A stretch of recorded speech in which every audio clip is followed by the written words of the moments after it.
So today, pleasure to be joined by Michael Magliochetti. Welcome to the show. Let me give you a little intro just to give context for everyone. Operating partner at Riverside Partners and author of a new book called Dancing Between the Toes of Elephants, which is a wonderful title.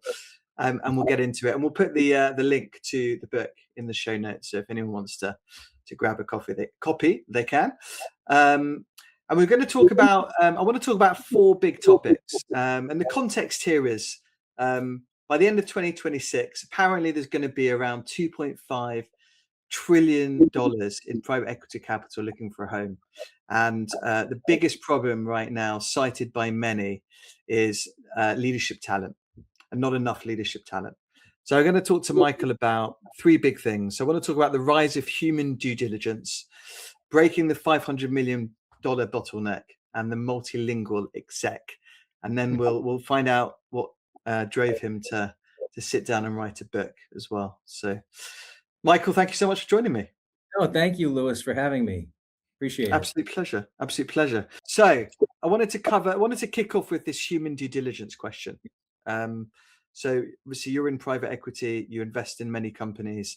I run a search firm. I do a lot of human due diligence for PE firms before they make deals. And it seems to be getting more and more important, so to speak. And as we know, a lot of the time, PE firms change their leadership team almost immediately, a lot of the time, or a lot of the deals fall down on the people. So where do you kind of sit on that? Is it as important as financial due diligence? Love to hear your thoughts on that. It's been a learning process for me, and I want to take you through a little bit of an anecdote that really resonates, because we think about financial diligence, technical diligence, and that human component, for me at least, was sort of was a bit secondary when I first came into private equity. Before I joined Riverside 14 years ago, I had the good fortune to run three companies through sale transactions, and PE backed, VC backed,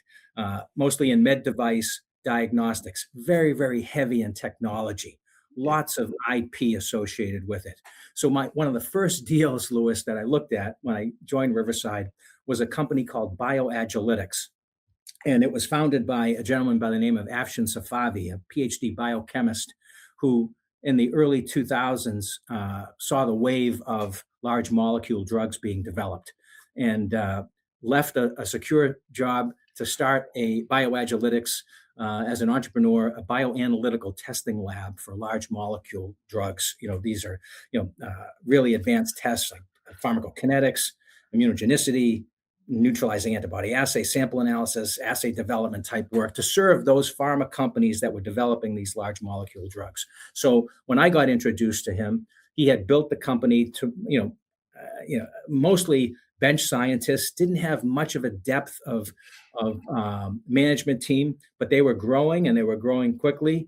And when I sat through the management presentation with him, I was just trying to figure out what's protectable with this business, and I asked them. That was the first question I asked: is what's the IP that you have, Attrition, with the business, and he looked at me, and it just in his humble persona said, Mike, our people are our IP, and the technical capabilities that they have, the differentiation, the speed of delivery, the quality of service, getting it right the first time, on budget.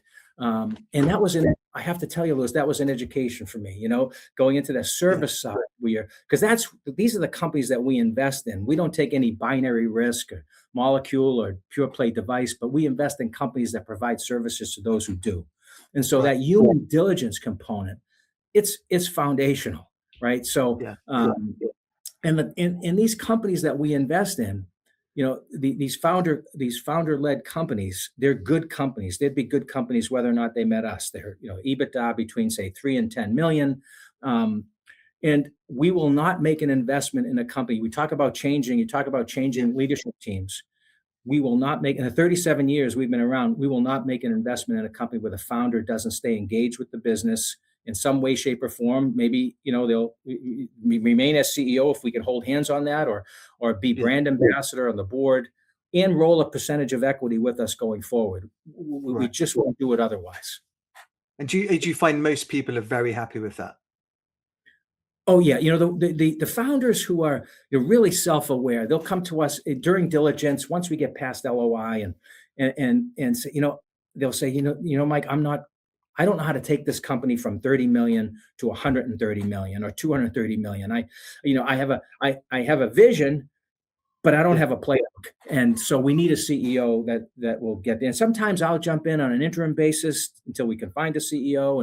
And if you ask these founders, what do you really enjoy doing? They really enjoy doing about 20% of what they're doing today. And more often than that, that's dealing with clients, client facing, talking to new logos, or, it's that thrill, that adrenaline rush of being out there, advocating for the company with potential clients. Yeah, it's so different, right? I mean, starting a firm, because when you kick off, you're doing everything, like the cleaning, the marketing, the HR, the finance, and then suddenly you have some success, right? And you start to hire people and whatever, and then guys like you, to be interested, they've obviously had a lot of success and good growth and stuff, and suddenly, I mean, the game changes incredibly when that happens. Absolutely. Absolutely. And not everyone is ready for it or wants it, or wants to do those extra tasks that come with building a firm of that size. Yeah. And if you think about who they have surrounded themselves with to date, and like I say, they're good companies, but they're not, when they start the company, they're not hiring for scale. They're hiring for, trust, loyalty, and the ability to just, and hustle, and so that's a big part of getting that transition to that next level. That execution's real growth execution is very different. Yeah, definitely. And are you, just out of interest, and maybe generally that the industry itself, and maybe you guys, if you don't mind sharing, but do you think there's as much care goes into the human due diligence as the financial due diligence? Yeah, I think honestly, for us, because of the fact that I have to say we're different. We're different than the PE firms I've worked with in the past. That we'll never pretend like we know a business better than the management team or the founder knows a business. It's just all about, at the stage of the companies that we invest in, it's just all about plugging in and figuring out how we can add value, how we can, the growth levers that we can pull to take the company to these levels that the founders maybe dreamed about. So we're very, very cognizant during diligence about the human diligence side. And I'll tell you, Lewis, an interesting but subtle point is, a lot of the times, I swear 99% of the time, founders haven't shared equity with anybody in the organization. And you think most of the time, is that? Yeah. Most of the time they're holding the majority of the equity. And so, we look at, as part of diligence, we've seen, and it's a knockout factor for us. Sometimes we've seen employee attrition accelerate, and you ask yourself, why is this happening? Well, I think the employees think, okay, the founder is going to relinquish control. They're going to bring in a PE firm. That PE firm, they've heard horror stories about PE, and maybe some of that is well deserved, and they head for the door. What we try to do is we try to get ahead of the curve, sit with the key executive leaders, post LOI, before we close a deal. Yeah. And one of the first things we do day one after we close a deal is set up an employee stock incentive program. So what we'll do leading up in diligence is sit with these key employees and review with them the management case that they presented, the financial case that they presented for the next 3+ years, what we believe will be an upside case, and what their equity will mean to them if we achieve that base case, and a range, if you will, having done this for 37 years. And so they now become owners, and it takes on a little bit of a different tact. Yeah. And so, do you prefer to see that the founder has already given equity to key senior leaders or not before you invest? Yeah, Or do I it not think, matter at all? What do you? yeah, I think, for us, in cases where that has been the strategy with founders, the employees start to think, well, they're going to have some liquidity day one. They'll have the opportunity to roll equity with us going forward. They'll also get additional equity. And so they're already thinking about that second bite out of the apple. They've checked that box. They feel this is a vehicle for them to build wealth. And it's important. It's important. Yeah. Yeah. So I find it's a little bit easier if they already have equity. Definitely. And how far do you go down the organization? So you're doing your due diligence. You've signed maybe a letter of intent already.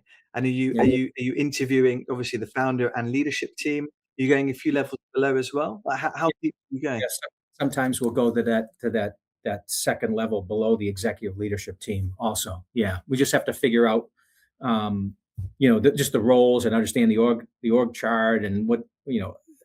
the roles folks play, and the not that no one not that folks aren't important at lower levels. We've had companies where we've given equity almost across the entire organization.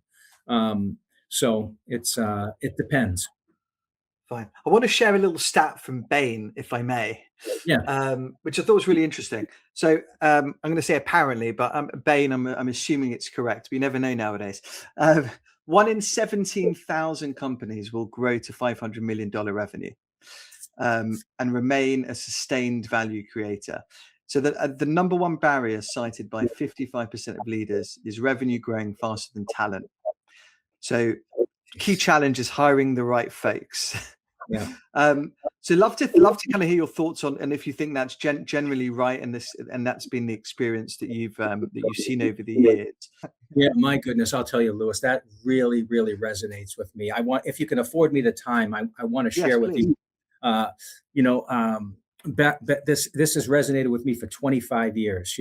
Revenue growing faster than talent, and it's a lesson learned for me that it's something that my colleagues here get tired of me saying. But I was running a company back in 2001, 25 years ago, called Metrics, and they were in the they were in the hemodialysis space, but they were founded by a physician, an MD, PhD physicist, real underachiever that founded this company, and he was an expert in photo optics.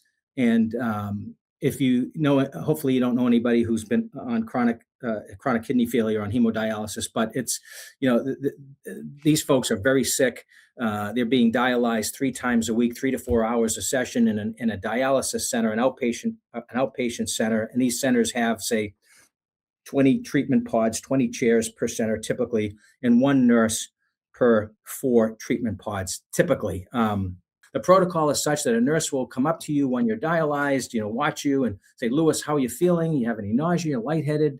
And if you are, then it's an indication that you're beginning to become hypovolemic. They'll turn down the ultrafiltration rate on the dialyzer. If you're feeling fine, the nurse may try to up it a little bit to be more aggressive in removing fluids. This physician and inventor created a technology that was an adjunct to dialysis with using photo optics. I got brought in to run this company. First quarter, I was signing agreements with European, country-specific representation, building out a U.S. sales force, to go direct in the U.S. And if I have any superpower, Lewis, it's networking.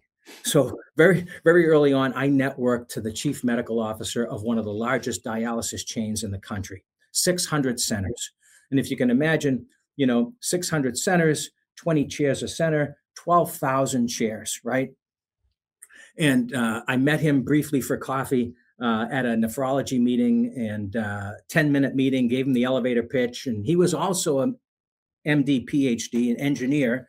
And he invited me to come to their headquarters in Nashville to present to him and his Amazing. chief operating officer.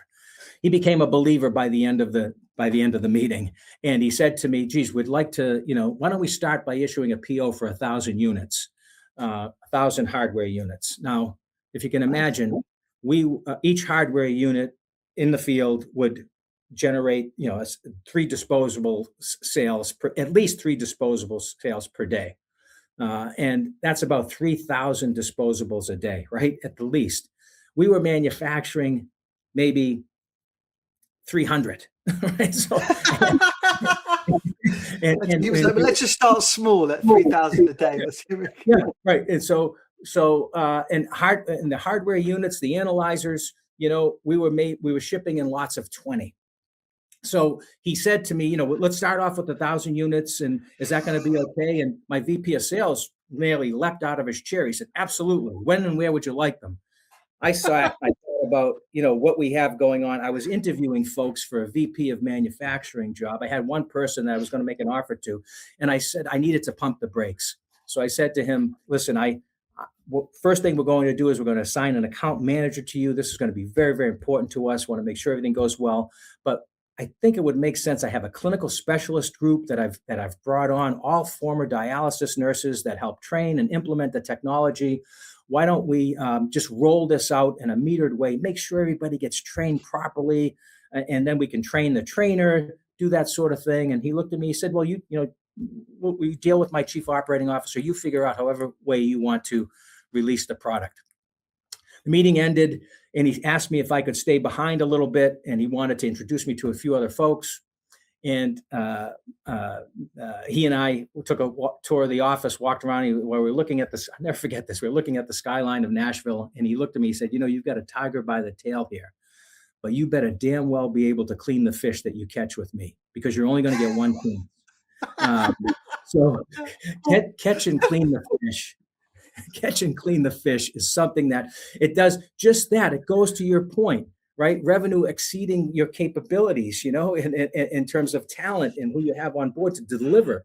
Because if you catch one of these whales, you better be able to service it. So that's something that I just harp on with with our management teams, because we build out business development functions, and oftentimes, you get this engine that is, just hitting on all cylinders. You better be able to, feed it. It's a thing. It's very hard to turn down. I mean, love that story. Thank you for sharing it. Honestly, but how could you turn that down?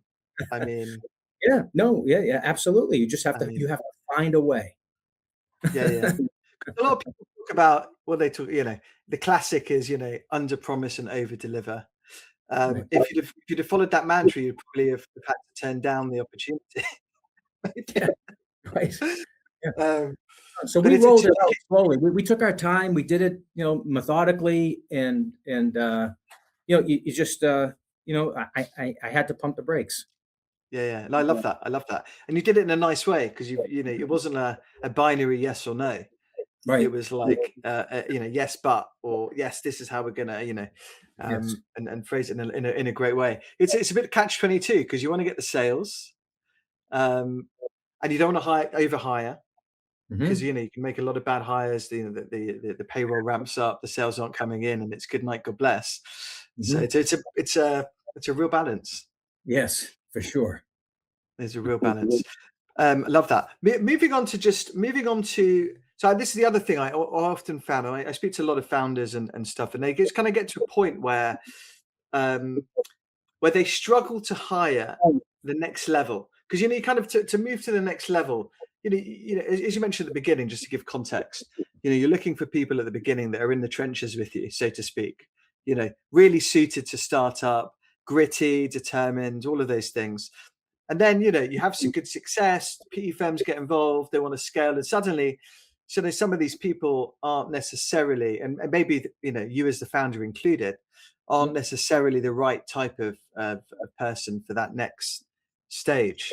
And it gets tricky, because it's quite hard to attract some of these folks that are operating in larger organizations that might be right for where you're going. Yes. Do you see the same? Any thoughts on that?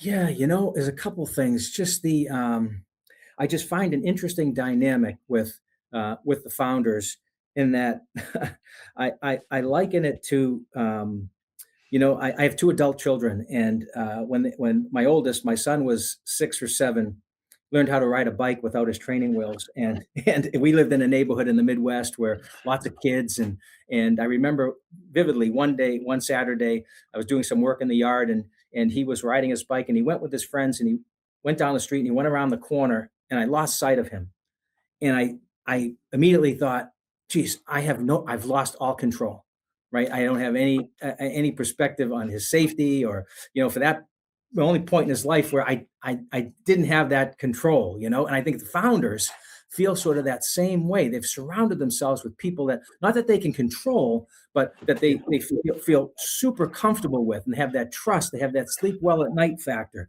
Now you're bringing on somebody else. It takes a lot of trust, a lot of self-awareness. You have to check the ego at the door. You have to serve. I say serve outcomes and not egos. And they're taking. You have to also consider that as part of the deal with us, with any PE firm, they're taking liquidity, and they're probably taking a significant amount of liquidity, and they're playing for that second bite out of the apple.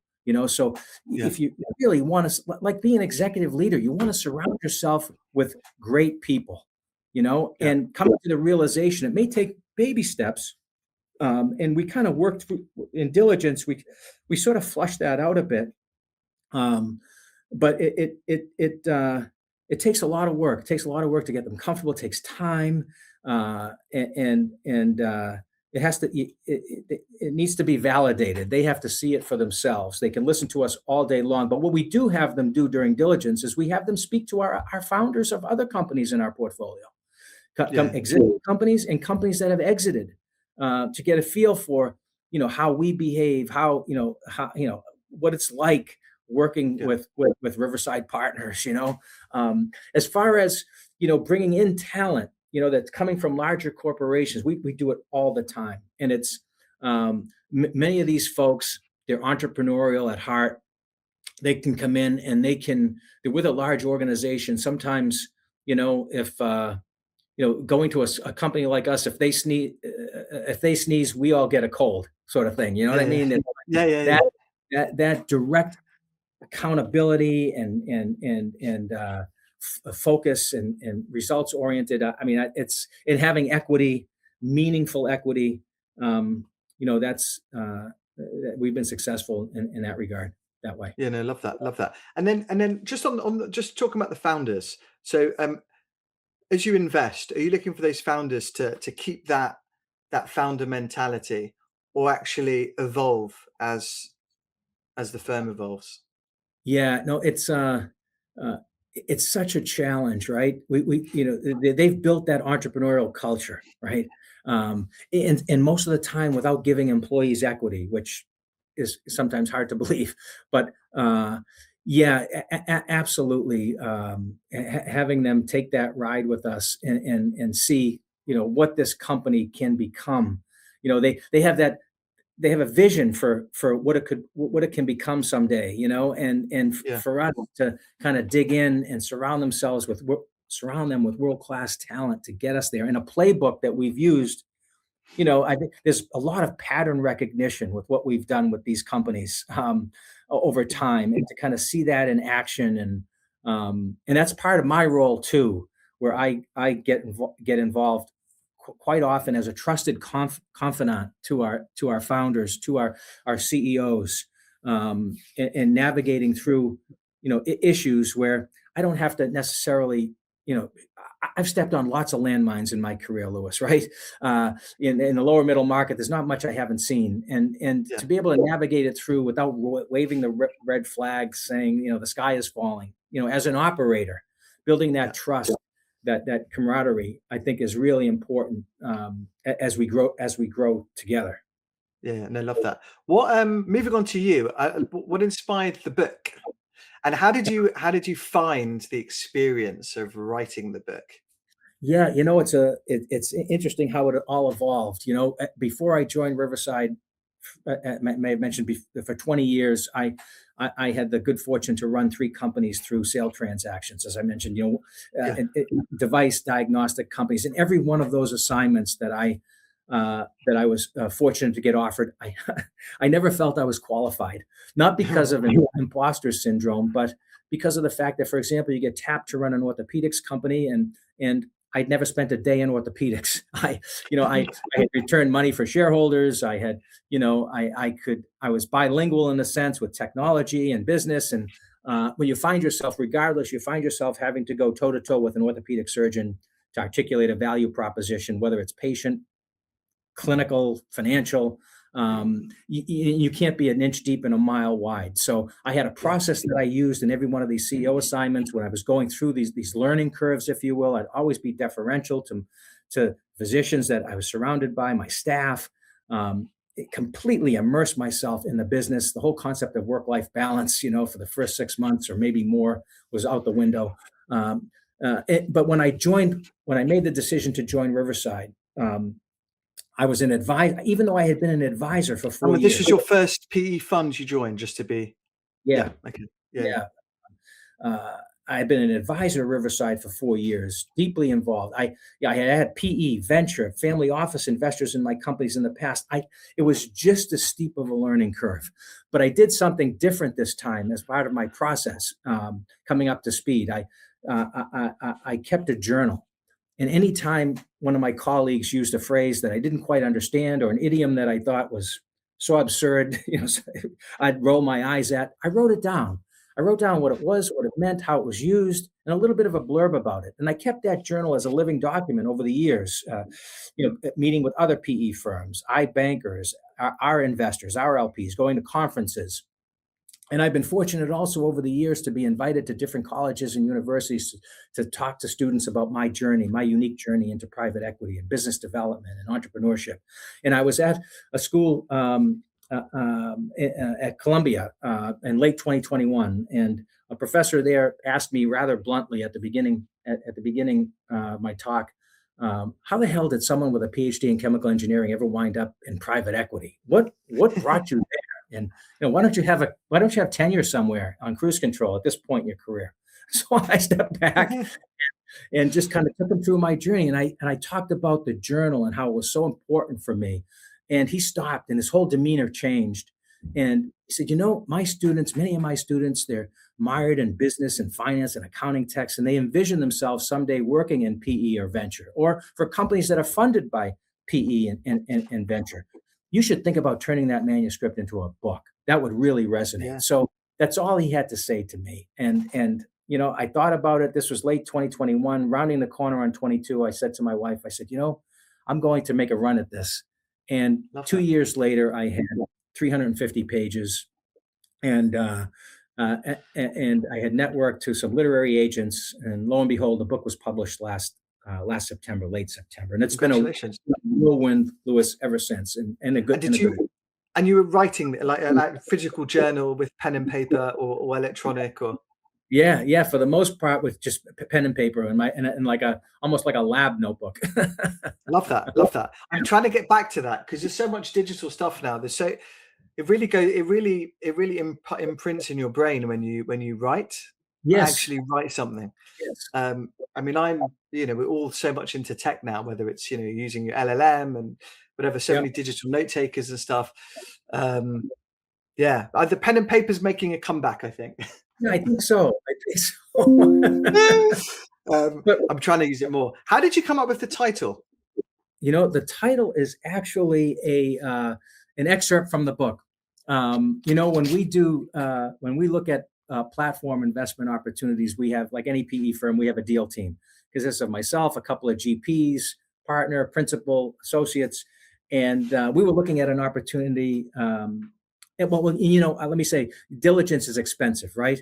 It's time consuming. There's opportunity costs associated with it, and we scrub companies really, really hard. So we were looking at an opportunity of a company that was in tech-enabled service business that had an adjacent product for electronic healthcare records at the time. I don't know if you've heard of Epic and Cerner and these large EHR systems. And this was a good company. They had good foundational management. They were growing. And they had this sort of ride along technology that would go alongside these large EHR providers, but they were focused in the smaller to mid-sized hospitals. And so we were digging in diligence. We were pretty well on our way. And I like to go off the beaten path, Lewis, on diligence. We can. I don't need to scrub the financials. I've got folks a lot smarter than me here that can do that. But I like to speak to employees who have left the company or are somewhere else. We have that healthcare advisory board that I was part of for 4 years. I now chair the group. It's a group of 30 individuals, very actively involved. So I reached out to leverage our healthcare advisory board and some folks in my network, and I got introduced to some executives at Epic and Cerner. And I spoke to them about this technology. And I learned that, in fact, that they offered that same technology, but it was on a shelf. And they were more focused at the time. It was a land grab, right, for market. And they were doing $500 million, $1 billion installations. And their plan was to come down market and into these tributaries. And in doing so, they were going to offer a whole suite of products to enable a client to just get their cash cow. And one of those products was the company we were looking at, that same technology, which we thought was unique at the time. So in private equity, right, you get something called deal fever, right? You get past a certain point and you can imagine yourself, involved with this company. It's going to be a great investment. And you sometimes get to put the blinders on. And so we were at a deal team meeting where we were checking in at these stage gates that we have. And, I brought this news to the deal team, and it wasn't met well. It was met with a lot of frustration that we've got this momentum, and one of my colleagues, out of frustration, said to me, Mike, you worry too much. You haven't been at this long enough. There's a business, there's a business here, dancing between the toes of elephants. So I knew I had my title. Love that. Absolutely love that. Love that.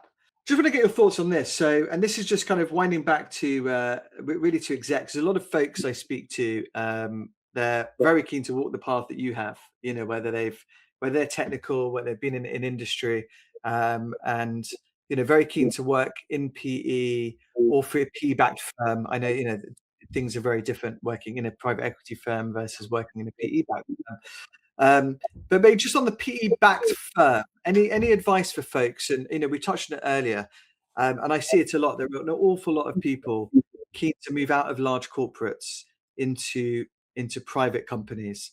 And in fact, actually, even widening it out, there's many companies who want to stay private for longer than listing. But any advice for people moving from a large listed into a PE-backed company, and any advice that you would be willing to share? Yeah, no, for sure. There's one subtle point that's really, really important, and I learned it when I was an operator before Riverside. Is you coming into a company like we invest in, these founder-led companies, these lower middle market companies. You have to understand: was the founder involved in hiring you? Were they part of the decision-making process? We have, with our founders, when we go ahead and hire a CEO, they have full veto rights on who we're hiring. They're intimately involved in the process, because ideally you want the founder standing next to you in a town hall meeting in front of employees with his or her arm around you, saying, "Hey, this is Lewis. You're going to take the company to a level that I dreamed about. I'm going to be doing this. I'm not going anywhere. I'm still a shareholder." Because otherwise, if employees get whiff of any acrimony or between that you were forced down the founder's throat, it's just a recipe for dysfunction and attrition, employee attrition. But I would say also, Lewis, that more directly too, is that PE thrives on transparency and trust, right? And you don't get the latter without the former. So you may come into a CEO role, PE-backed company, and the PE firm, you see them once a quarter for board meetings, and you don't see them again. Well, good for you, but you're being shortchanged. So I would, Right. the first thing I would do is just suggest that you get a weekly call on the calendar. You block out time every Friday, block out a half hour. You may only need 5 minutes, but have a check-in call with your investors, just to, maybe there's organizational updates or business development updates, or just to keep the lines of communication open. For board meetings, a few days before a board meeting, call up your independents, call up your board members, let them know what you're going to be talking about at the board meeting, and then key decisions that are going to be required, and any bad news. Get in front of any bad news. Don't let the board meeting be the first time you hear bad news. For a board, that's really important. The other thing too is, I have to admit, you got to get a thick skin. Accept the feedback. Welcome it. Again, serve outcomes, not egos. Check your ego, and there'll be times where you're getting critiqued by someone who you feel that isn't qualified to tie your shoes. Suck it up. We have these summits. I organize business development summits across our portfolio, AI summits, HR summits, and we have a CEO summit. We bring in all the CEOs. And a few years back, during one of these meetings, and still resonates with me, it's so true. We will talk about, each company will present, there's opportunities for cross-selling and exchange of ideas, and we'll have guest speakers come in, and best practices and KPIs and reporting metrics and all that good stuff. And at the end of one of our meetings, a new CEO asked the question, and she said, "Can you tell me, in the 30 plus years of investing, what do you find, as a sort of underlying factor to success of a new CEO?" And great question. I was kind of sitting there flat-footed for a second, and one of my colleagues spoke up and said, "I would say that in the boardroom and in the conference room with your executive team members, don't ever let there be a big elephant in the room. Get in front of it. Be proactive. And also, just as importantly, don't let there be a herd of little elephants, because those little elephants can stomp on and kill you too." It's so right, and no, massively. I always say, like, whether it's for your investors or your staff, but make time for people, even if you have a little chat and speaking about maybe unimportant things, but you're building lines of communication. And when the big stuff happens, the challenging conversations, if you've already got open lines of communication, it's that much easier. That transparency, I talk about the transparency with the board, but the transparency down to your executive leadership team also. I think that's so key, that they have trust in you. Yeah, definitely.